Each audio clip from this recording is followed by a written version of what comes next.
5 litre મોકલાવો મારા વાલા. દર 2-5 રીલ પછીની એક રીલમાં આ શબ્દો તમારા કાન પર ગુંજતા હશે. છેલ્લા 4-5 મહિનાથી આ રીલ્સ ખૂબ વાયરલ પણ થઈ રહી છે. કાઠિયાવાડી ખેડૂતના પરંપરાગત પરિધાનમાં સજ્જ આ ખેડૂત પુત્રને પણ હવે લગભગ મોટા ભાગના લોકો ઓળખતા થયા છે. કારણ કે ખેતીની સાથે કંઈક અલગ કરવાની તેની ઈચ્છા શક્તિ આજે લાખો ખેડૂતો માટે પ્રેરણારૂપ બની છે. ખેતર ખૂંદતા ખૂંદતા ખેડૂતના દીકરાએ કઈ રીતે પોતાના વ્યવસાયની શરૂઆત કરી અને મારા વહાલા શબ્દ ક્યાંથી આવ્યો એ મુદ્દે અમે મનીષભાઈ સાથે વિગતવાર ચર્ચા કરી છે. પરંતુ એ પહેલા એમની સફળતાની કહાની સમજી લઈએ.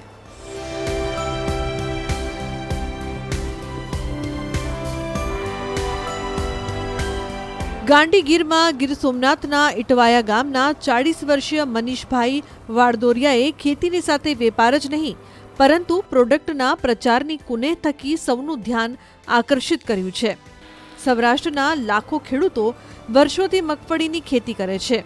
ઘર પૂરતી ધાણી કઢાવીને સિંગતેલ પણ ખાતા હતા, પરંતુ સિંગતેલ કાઢીને તેનું પોતાની બ્રાન્ડના નામે વ્યાપારિક ધોરણે ઘર ઘર સુધી વેચાણ કરવાનો વિચાર મનીષભાઈને આવ્યો, જે આગામી સમયમાં અન્ય ખેડૂતોને પ્રેરણા પૂરી પાડી ક્રાંતિ સર્જે તો નવાઈ નહીં. અત્યંત સાધારણ ખેડૂત પરિવારમાંથી આવતા મનીષભાઈએ શૂન્યમાંથી સર્જનની શરૂઆત કરી છે. પરિવારમાં તો 3 ભાઈઓ છે અને મધર ફાધર ખેતી કરે છે.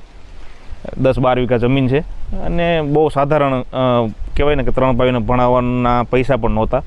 ગવર્મેન્ટ સ્કૂલમાંથી ભણીને પોતે જ આગળ વધીને એક્ઝામ પાસ કરીને આગળ વધ્યા છે, 12 ધોરણ સુધી પહોંચ્યા. અને કોઈ બેકગ્રાઉન્ડ નથી અમારો કે ભાઈ બિઝનેસ કેમ કરાય, કઈ રીતે થાય, તમને કોઈ ફાઇનાન્શિયલી સપોર્ટ કરે કે ભાઈ તમે લ્યો આ તમે 2-5 લાખ રૂપિયા તમે ચાલુ કરો. એટલે ફાઇનાન્શિયલી કોઈ સપોર્ટ એવો નથી. પણ અમે પહેલા દિવસથી એક એવી ધગશ સાથે હતા કે ભાઈ કાંઈક શીખવું છે, એટલે દરરોજ સવારે ઉઠીને કાંઈક નવું શીખવું છે, કાંઈક નવું કરવું છે. એ કરતાં કરતાં અહીંયા પહોંચ્યા. મનીષભાઈ વાડદોરિયાના પિતા પાસે 10 વીઘા જમીન છે, જેમાં મગફળી અને કપાસ એમ 2 મુખ્ય પાક લેવાય છે. નાનપણથી તેમણે એક બાબત ખાસ નોંધ કરી કે ખેડૂતો માત્ર મગફળીનું જ પિલાણ કરીને તેલ કઢાવે છે, અન્ય કોઈ પાકનું પિલાણ કરીને તેલ કાઢીને ખાવાના ઉપયોગમાં નથી લેતા. તો જ્યારે મગફળીની દિવાળી ઉપર સિઝન આવે ત્યારે ગામના ઘાણા ઉપર અથવા તો આજુબાજુના ગામમાં ઘાણા ઉપર જઈ અને મગફળી લઈ અને પીલાવીએ આપણે, અને એમાંથી 4-5 ડબ્બા તેલ જે વર્ષ દરમિયાન જોતું હોય એ આપણે ઘરે એટલે સામે જ મગફળી આપી સામે તેલ નીકળ્યું, લઈ લીધું ઘરે. પણ એવું ક્યારેય સાંભળ્યું નથી ને એવું ક્યારેય જોયું નહોતું કે કપાસ લઈને જઈએ કોઈ ઘાણા ઉપર અને કપાસમાંથી કપાસિયા તેલ કાઢી આપે આપણને અને આપણે આખું વર્ષ એ કપાસિયા તેલ ખાઈએ, એવું ક્યારેય સાંભળ્યું નહોતું. પણ ગામની દુકાન ઉપર કપાસિયા તેલ મળતું હતું. તો એ ક્યાંથી આવ્યું, કઈ રીતે આવ્યું, કઈ રીતે પ્રોડક્શન થયું, એ પ્રશ્ન નાનપણથી મગજમાં હતો જ. જ્યારથી ખબર પડી કે ભાઈ સારું ખવાય, કઈ વસ્તુ સારી ખવાય કે કઈ વસ્તુ ખરાબ છે. તો શરૂઆત ધીમે ધીમે થઈ, જ્યારથી સમજણા ગયા. 12 ધોરણ સુધીનો અભ્યાસ આખા દિવસનો કર્યો, પછી કોલેજમાં તો આખો દિવસ ન જ ભણ્યા.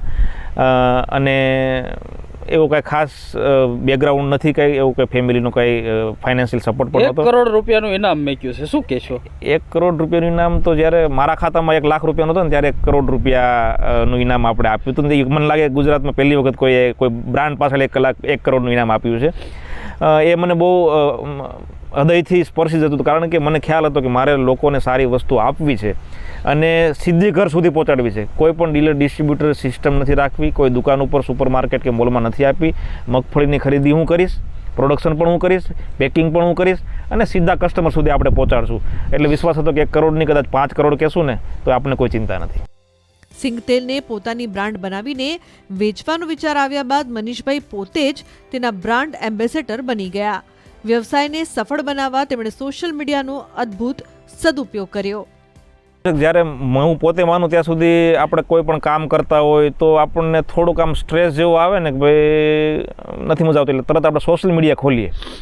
એટલે સોશિયલ મીડિયા શું કામ કે રિફ્રેશમેન્ટ માટે, કે આપણને કંઈક આનંદ મળે. 5 મિનિટ રીલ્સ 5 આમ ફેરવીને એમાં કંઈક હસી મજાક મળે. એટલે પહેલેથી નક્કી એવું હતું કે ભાઈ લોકોને અહીંયા કંઈ શીખવા માટે રીલ્સમાં ઉપર નથી આવતા, કે અહીંયા કંઈક જ્ઞાન લેવા માટે નથી આવતા. હા, 10% લોકો શીખવા માટે, એમાં ઘણું શીખવા પણ મળે છે. તો લોકો આનંદ માટે આવે છે. તો એવું નક્કી કર્યું કે આપણે લોકોને આનંદ કરાવતા આપણું માર્કેટિંગ કેમ ન કરીએ, આના પ્રોડક્ટ કેમ ન વેચીએ. કારણ કે એટલો મોટા આ સ્ટ્રેસની દુનિયામાં આપણે હસાવતા કેમ આપણી પ્રોડક્ટ ન વેચીએ. જ્યારે અમે પ્રોડક્ટની શરૂઆત કરી અને અમારી પાસે કોઈ બીજું સોશિયલ મીડિયા સિવાય કોઈ બીજું માર્કેટિંગનું માધ્યમ નહોતું, અને હતું તો એ કરી શકીએ એવા હતા નહીં, કારણ કે 10 વીઘા જમીનમાંથી આવ્યા હતા. એટલે જ્યારે કોઈ પણ પ્રોડક્ટની શરૂઆત કરીને, એટલે ગુજરાતમાં એક એવી મેન્ટાલિટી છે, સારી હોય પ્રોડક્ટ કે નરસી પ્રોડક્ટ હોય, એમને પહેલાં ગાળોનો વરસાદ થાય. 1-1.5 વર્ષ સુધી સોશિયલ મીડિયામાં ગાળો ખાવાની, અને એનું નેગેટિવ એટલું બધું લોકો લખતા હોય. એટલે નેગેટિવ લખવાવાળા લોકોને અમે એવો રિપ્લાય આપતા કે મારા વાલા, આમાં અમે શું ખોટું કીધું? બસ આ વાલા શબ્દના એવું લખતા કે ભાઈ આ અમે શું ખોટું કીધું. તો ત્યારે એ લખવાવાળા વ્યક્તિઓ ધીમે ધીમે 2-5 મહિનામાં એ અમારા કસ્ટમરો બનતા ગયા. એટલે અમને એવું લાગ્યું કે લોકો લાગણી સાથે જોડાયેલા છે, કે એમને એ ભલે આપણું નેગેટિવ લખે છે, પણ આપણે એને વાલા શબ્દ કહીએ છીએ ને તો બહુ ગમે છે. કારણ કે વાલા શબ્દ અલ્ટિમેટલી આવ્યો છે સુખ, શાંતિ અને પ્રેમનો નિચોડ. વાલા વાલા વાલા એટલે આત્મીયતા ભરેલો શબ્દ. એટલે એ ધીમે ધીમે બધા અમારા કસ્ટમરો બનતા ગયા. અને પછી અમને ખ્યાલ આવ્યો કે આપણે પણ હવે છે ને જે પણ માર્કેટિંગ કરીએ, જે પણ વસ્તુ કહીએ ને, એમાં એક લાગણી બંધાયેલી હોય કસ્ટમરને. એટલે એવું નક્કી કર્યું કે ભાઈ 5 લીટર મોકલાવું મારા વાલા. અન્ય ખેડૂતોને સંદેશ આપતા મનીષભાઈએ કહ્યું કે ઈશ્વર પર શ્રદ્ધા અને તનતોડ મહેનતનો બીજો કોઈ વિકલ્પ નથી. સાથે જ તેમણે પોતાના વ્યવસાયને સફળ બનાવનારા 2 મુખ્ય સ્તંભની પણ વાત કરી. જ્યારે મારી પાસે મારા ખાતામાં 1 લાખ રૂપિયા નહોતા ને, ત્યારે મેં 1 કરોડની ગેરંટી આપી. શું કામ? કે મને ખબર હતી કે મારે જે વસ્તુ આપવી છે લોકોને, એ વસ્તુનું માનો કે મગફળી છે, તો મગફળીનું ખરીદી મારે કરવી છે, એનું પ્રોડક્શન મારે કરવું છે, એનું પેકિંગ મારે કરવું છે, એની ડિલિવરી પણ મારે કરવી છે. એટલે મગફળીની ખરીદીથી લઈ અને કસ્ટમરના ઘર સુધી પહોંચે ત્યાં સુધી વચ્ચે કોઈ થર્ડ પાર્ટી નથી.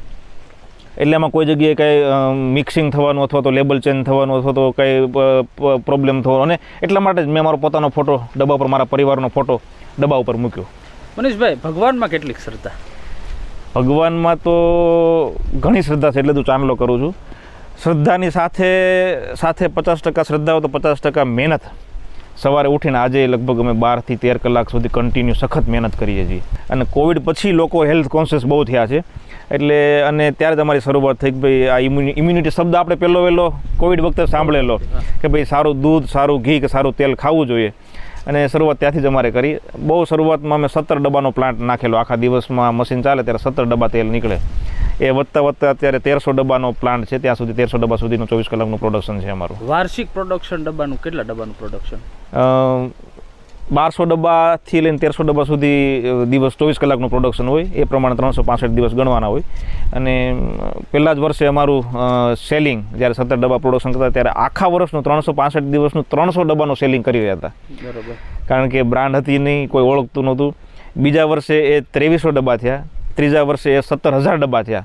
અને છેલ્લા ગઈ સિઝનમાં મેં 1 લાખ ડબ્બા પ્લસનું સેલિંગ કર્યું. શું આ વર્ષે કેટલા ડબ્બા વેચાયા? શું અંદાજ? અંદાજ તો કંઈ કહેવાય નહીં. આ બધું ક્વોલિટી ઉપર વધારે ડિપેન્ડ કરે. કસ્ટમરની ચાહના હોય અને શું હોય એના ઉપર છે. એટલે અમારું મેઇન ફોકસ, અમારા જે 2 પિલર છે કે ક્વોલિટીમાં ક્યારેય કોમ્પ્રોમાઇઝ ન કરવી, અને કસ્ટમર સર્વિસ, ફટાફટ ડિલિવરી, ઓછા સમયમાં ફટાફટ ડિલિવરી કરવી, ફાસ્ટ ડિલિવરી કરવાનો કોન્સેપ્ટ છે. છતાંય અમારી પાસે અત્યારે 2 લાખ પરિવારો જોડાયેલા છે. એટલે 2 લાખ પરિવારોના ઘરમાં સહજ સિંગતેલ ખવાય છે. આની પાછળ સફળતાનો શ્રેય કોને? મહેનતને કે પરિવારને? સફળતાનો શ્રેય તો એમ તો ન કહી શકે, પણ સવારે ઉઠી અને કંઈક નવું કરવું, કંઈક નવું શીખવું, અને એ શીખેલી વસ્તુ એઝ સૂન એઝ પોસિબલ આપણા બિઝનેસની અંદર ઇમ્પ્લિમેન્ટ કેમ કરવી, આ જ હું સફળતાનો એક શ્રેય માનું છું. ટ્રેડિશનલ ડ્રેસ કેમ કરવો પડે?